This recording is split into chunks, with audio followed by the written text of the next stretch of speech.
और खबर है भोपाल से, जहां पर सौरभ शर्मा की ओर और ज्यादा मुश्किलें बढ़ सकती हैं। बता दें कि गलत शपथ पत्र देकर नौकरी मामले में कार्रवाई हो सकती है।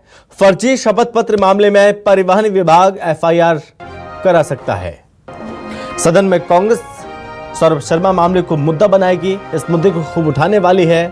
अवैध चेक पोस्ट और सौरभ शर्मा की पोस्टिंग पर घेरने की तैयारी में है कांग्रेस पार्टी। तो एक तरफ सौरभ शर्मा की मुश्किलें और ज्यादा बढ़ने वाली हैं, तो वहीं दूसरी ओर इस मुद्दे को जोर शोर से उठाने वाली है कांग्रेस पार्टी। तो फर्जी शपथ पत्र मामले में परिवहन विभाग एफआईआर दर्ज करा सकता है। इसलिए माना जा रहा है कि सौरभ शर्मा की और मुश्किलें बढ़ सकती हैं। गलत शपथ पत्र देकर नौकरी मामले में कार्रवाई हो सकती है। एक तरफ सौरभ शर्मा, शरद जायसवाल, चेतन गौर शिकंजा कसा हुआ है। तीनों आरोपियों पर ईडी की टीम ने, लोकायुक्त ने और आईटी की टीम ने, फिलहाल आईटी की टीम पूछताछ कर रही है इन आरोपियों से।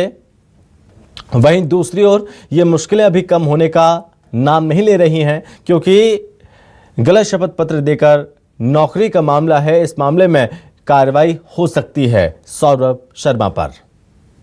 तो वहीं दूसरी ओर इस मुद्दे को जोर शोर से उठाने वाली है कांग्रेस पार्टी।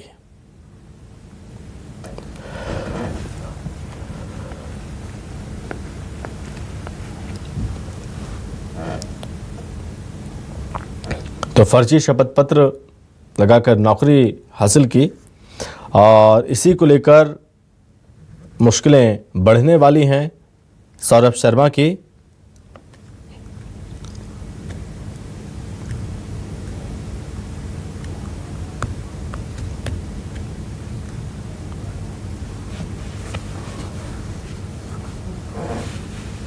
फिलहाल आईटी की टीम पूछताछ कर रही है तीनों ही आरोपियों से। एक तरफ मामला है इतनी सारी संपत्ति अर्जित कैसे की, कहां से आई संपत्ति, घरों से जो संपत्तियां बरामद हुई उसकी जांच एक तरफ हो रही है। तो वहीं दूसरी ओर अब मामला फर्जी शपथ पत्र मामले में परिवहन विभाग एफआईआर करा सकता है। मुश्किलें बढ़ सकती हैं, ये भी जानकारी सामने आ रही है। और इस बीच ज्यादा जानकारी के साथ संवाददाता शब्बीर हमारे साथ जुड़ रहे हैं। तो शब्बीर, एक तरफ पहले ही मुश्किलें बढ़ी हुई हैं सौरभ उसके साथियों की, और अब एक और फर्जी शपथ पत्र मामले में माना जा रहा है कि परिवहन विभाग एफआईआर करा सकता है। बिल्कुल संभव बात की जाए तो ये कह सकते के ऊपर, क्योंकि सीधे तौर पर बात की जाए तो उनके ऊपर आरोप ये लग रहे हैं सौरभ शर्मा के परिवार वालों पर कि उन्होंने गलत तरीके से शपथ पत्र दिया। शपथ पत्र जो गलत तरीके से दिया वो ये दिया है कि सौरभ शर्मा के जो बड़े भाई हैं वो सरकारी नौकरी के अंदर है छत्तीसगढ़ के अंदर। लेकिन ये जानकारी जब अनुकंपा नियुक्ति मिल रही थी सौरभ शर्मा को, तो वो जानकारी नहीं दी गई। जो शपथ पत्र में ये बताया गया था कि उनके परिजन में से, उनके परिवार में कोई भी सरकारी नौकरी में नहीं है। इसी मामले में संभव बात की जाए तो अब परिवहन विभाग एफआईआर दर्ज करवा सकता है। इस पूरे मामले में धोखाधड़ी का केस दर्ज किया जा सकता है। एक तरफ सौरभ शर्मा जेल में है, इनकम टैक्स की तरफ से लगातार पूछताछ की जा रही है कि 11 करोड़ कैश और 52 किलो जो सोना है वो आखिर किसका है। अभी तक के सौरभ शर्मा ने चुप्पी साध रखी है। लेकिन दूसरी तरफ जो जानकारी निकलकर सामने आ रही है कि विपक्ष भी इसको मुद्दा बनाता हुआ सदन के अंदर और सदन के बाहर नजर आएगा।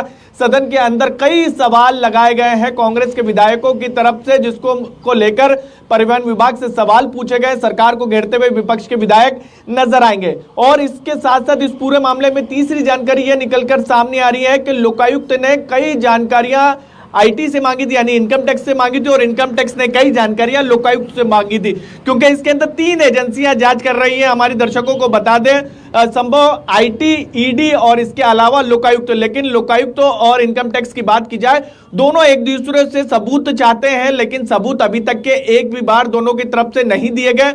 और बताया जा रहा करीब 1 सप्ताह हो गए हैं दोनों की तरफ से सबूत मांगे हुए, यानी जांच एजेंसियां आपस में ही तालमेल नहीं बनाती हुई नजर आ रही। तो सौरभ शर्मा की ये कह सकते हैं कि मुश्किलें बढ़ने की जगह कम भी हो सकती है, क्योंकि अभी तक की बात की जाए तो 11 करोड़ कैश और 52 किलो के सोने के मामले में इनकम टैक्स को कोई भी ऐसा सबूत हाथ नहीं लगा जिससे ये बता सके वो कोर्ट के अंदर कि ये पैसा जो है और ये सोना जो है वो सौरभ शर्मा का ही है, क्योंकि अभी तक के सौरभ शर्मा ने चुप्पी साध रखी है।